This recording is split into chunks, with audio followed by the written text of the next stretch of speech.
Channel Israt blogs. This is Falguni Saha. চলে এসেছে একটা নতুন ভিডিও নিয়ে। সো ভিডিওর পেছনে তোমরা দেখতেই পাচ্ছ কি আছে। দিস ইজ ভিক্টোরিয়া মেমোরিয়াল হল। তো গাইস, ভিক্টোরিয়া হচ্ছে কলকাতার একটা লার্জ মার্বেল মনুমেন্ট, আর এটা কলকাতার অন্যতম এক হিস্টোরিক্যাল প্লেস। আজকে আমরা ভিক্টোরিয়াটা পুরোটা তোমাদের ঘুরে দেখাবো। অ্যান্ড আমার ওই ভিক্টোরিয়াটা একটা ফার্স্ট এক্সপিরিয়েন্স, বাট এর আগে আমি কখনো ভিক্টোরিয়া আসিনি। আমিও খুব এক্সাইটেড ভিক্টোরিয়ার ভেতরটাও দেখার জন্য, যে ভিক্টোরিয়া হলের ভেতরে কি আছে। অ্যান্ড পুরো পার্ক, এখানে অনেকটা চারিত্রিক বড় পার্ক রয়েছে, সেটাও আজকে আমরা ঘুরে দেবো। চলো ভিডিও স্টার্ট করা। সো গাইজ, এটা হচ্ছে ভিক্টোরিয়ার এন্ট্রান্স, যেখানটা আমরা দাঁড়িয়ে আছি। ভিক্টোরিয়ার ঠিক ডান দিকে রয়েছে এই গেটটা এন্ট্রান্সের, অ্যান্ড ভিক্টোরিয়ার বাঁ দিকে রয়েছে এই টিকিট ঘর। অ্যান্ড এইখানে একটা বড় সাইনবোর্ডে ভিক্টোরিয়ার মিউজিয়াম টাইমিং, গার্ডেন টাইমিং, আর এখানে ভিক্টোরিয়াতে লাইট শো হয়, সেটা কবে কবে এবং কখন কখন হয় তার কমপ্লিট ডিটেলস দেওয়া আছে। তোমরা এখান থেকে সেটা চেক আউট করে নিতে পারো। সো গাইজ, ভিক্টোরিয়া ঢুকতেই সবার প্রথমেই তোমরা একটা লম্বা রাস্তা দেখতে পাবে। এই লম্বা রাস্তাটা পুরোটাই ছোট ছোট নুড়ি পাথরে ভরা, আর রাস্তার দুপাশ দিয়ে সুন্দর সুন্দর গাছে সাজানো। ভিক্টোরিয়া মেমোরিয়াল হলো কলকাতার একটা উল্লেখযোগ্য ট্যুরিস্ট স্পট। দেশ বিদেশ থেকে যেসব ট্যুরিস্টরা এখানে আসে কলকাতা ভিজিট করতে, তারা ভিক্টোরিয়াও অবশ্যই ঘুরে যায়। এই ভিক্টোরিয়ার নামকরণটি হয়েছিল কলকাতার রানী ভিক্টোরিয়ার নাম থেকে। 1901 সালে রানী ভিক্টোরিয়া মারা যাওয়ার পর তখন ব্রিটিশ সাম্রাজ্যের অধীন ভারতের গভর্নমেন্ট জেনারেল লর্ড কার্জন রানী ভিক্টোরিয়ার স্মৃতিসৌধ হিসেবে ভিক্টোরিয়া মেমোরিয়াল বানানোর কাজ শুরু করেন। প্রায় 20 বছর পর 1921 সালে ভিক্টোরিয়া মেমোরিয়াল জনসাধারণের জন্য খুলে দেওয়া হয়। 1943 সালে দ্বিতীয় বিশ্বযুদ্ধের সময় ভিক্টোরিয়া মেমোরিয়ালকে পুরো কালো রং করে দেওয়া হয়, যাতে জাপানি বিমানের বোমার হামলা থেকে ভিক্টোরিয়াকে বাঁচানো যায়। কারণ সেই সময় ভিক্টোরিয়া সাদা রং হওয়ায় চাঁদের আলোয় রাতের অন্ধকারে তা জ্বলজ্বল করত, ফলে সহজেই শত্রুদের চোখে পড়ত। তাই ভিক্টোরিয়া মেমোরিয়ালকে শত্রুদের হাত থেকে বাঁচানোর জন্য কালো রং করে দেওয়া হয়, যাতে তা আকাশপথে কোনো শত্রুর চোখে না পড়ে। ভিক্টোরিয়া এখনও যারা আসনি তারা অবশ্যই এসে ঘুরে যেতে পারো। খুব সুন্দর একটা জায়গা। অলসো কাপলদের জন্য বলবো, এই জায়গাটা কিন্তু খুব কাপল ফ্রেন্ডলি, কেন কি ভিক্টোরিয়ার পুরো গার্ডেনটাতেই সব জায়গায় ছড়িয়ে ছিটিয়ে তোমরা কাপল দেখতে পারবে। সো কাপলদের জন্য এটা খুব ভালো জায়গা। অলসো ফ্যামিলিরাও এসে এখানে পিকনিক করতে পারো। ভিক্টোরিয়াতে জল, খাবার দাবার সব কিছুই অ্যালাউ আছে। সো তোমরা খাবার দাবার নিয়ে এসেও এখানে খাওয়া দাওয়া করতে পারো, সময় কাটাতে পারো। অ্যান্ড মিউজিয়ামের ভেতরে কি আছে সেটা দেখতে হলে ভিডিওটা অবশ্যই পুরোটা দেখবে, স্কিপ না করে, কেন কি মিউজিয়ামের ভেতরটা দেখলে তোমরা নিশ্চয়ই অবাক হয়ে যাবে। কজ কিছু ইউনিক জিনিস আমরা তোমাদের দেখাতে চলেছি। চলো ভেতরটা তাহলে দেখা যায়। সো এবার আমরা চলে এসেছি ভিক্টোরিয়ার ভেতরে। তোমরা দেখতেই পাচ্ছ কি লেভেলের ভিড় আজকে, মানে এত গরমের মধ্যেও এত ভিড় হবে আমরা ভাবতে পারিনি। এখানে দেখো কতগুলো ছবি আছে। এই ছবিগুলো হচ্ছে যখন ভিক্টোরিয়া তৈরি হয়েছিল তখনকার ছবি। এই ছবিগুলো প্রায় 100 বছর পুরনো।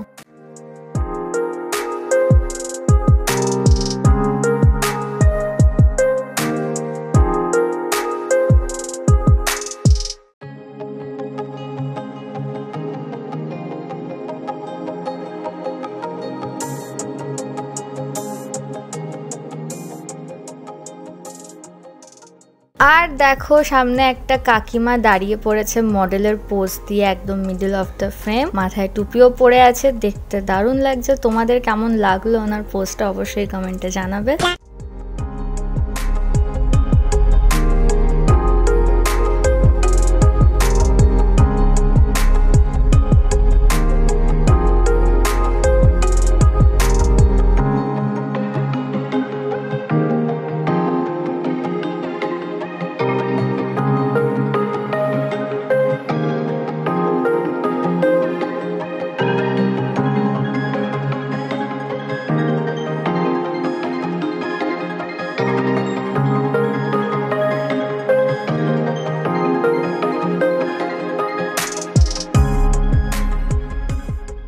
আর এই আর্ট গ্যালারিটাও দেখো কত সুন্দর করে সাজানো হয়েছে।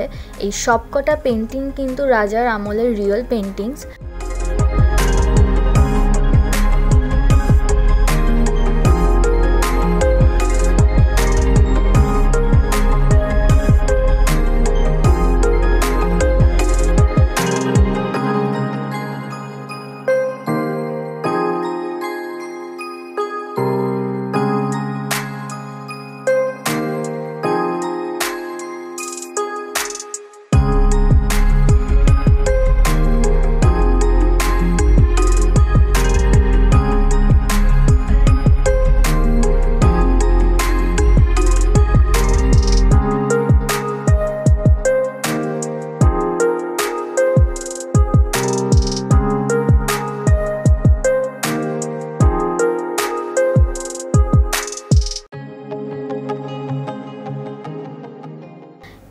এই জাহাজটাও অনেক সুন্দর।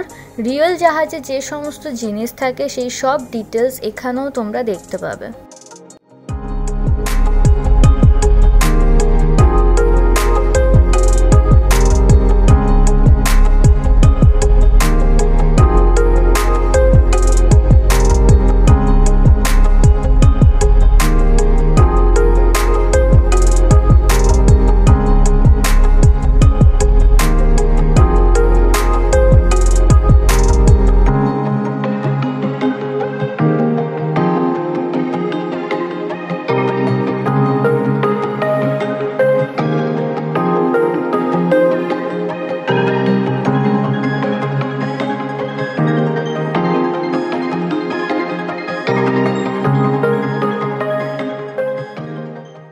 এখানে একটা মিউজিয়ামের ম্যাপও দেওয়া আছে, এখানেও তোমরা দেখতে পারো কোথায় কি আছে।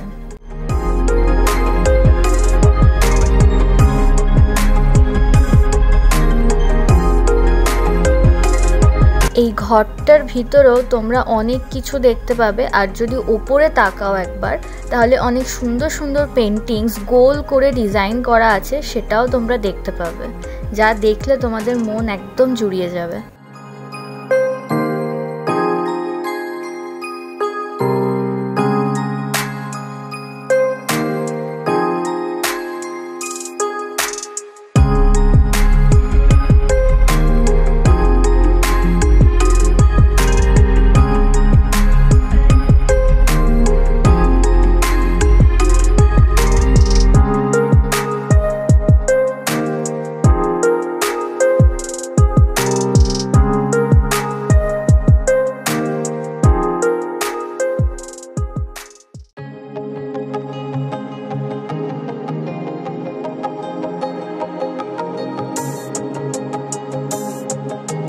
এখানে রাজার আমলের বিভিন্ন ধরনের তরোয়াল, কামান, বন্দুক সবকিছু সাজানো আছে।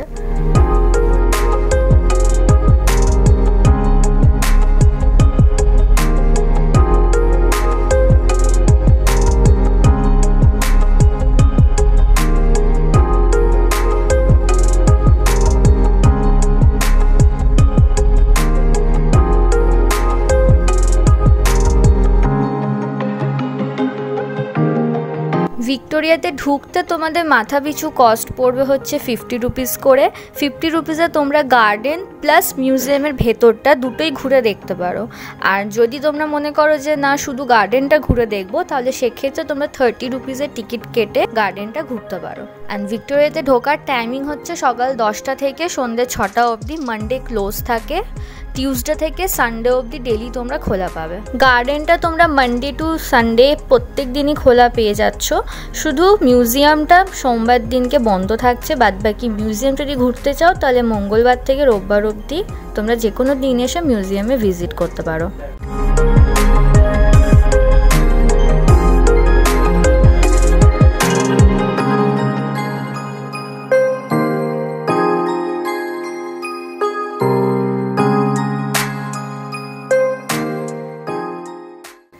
সো গাইজ, এবার আমরা যাচ্ছি মিউজিয়ামের দোতলায়, ওপরে কি কি আছে তা দেখার জন্য।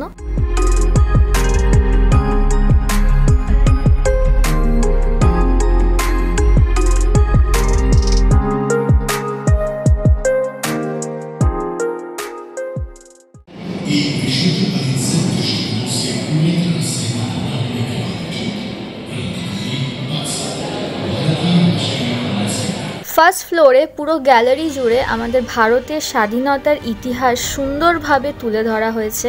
এখানে বিভিন্ন জায়গায় প্রজেক্টরের মাধ্যমে নানা বিপ্লবীদের ছবি ও তাদের কাহিনী সুন্দরভাবে ডিজিটালি দেখানো হচ্ছে। এছাড়াও স্বাধীনতা সংগ্রামের সময় রেয়ারেস্ট বিভিন্ন রকমের জিনিস তোমরা এখানে দেখতে পাবে।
গাইজ এই আউটসাইড ভিউটা একবার দেখো, উপর থেকে কি অসাধারণ দেখতে লাগছে, অপূর্ব একটা ভিউ।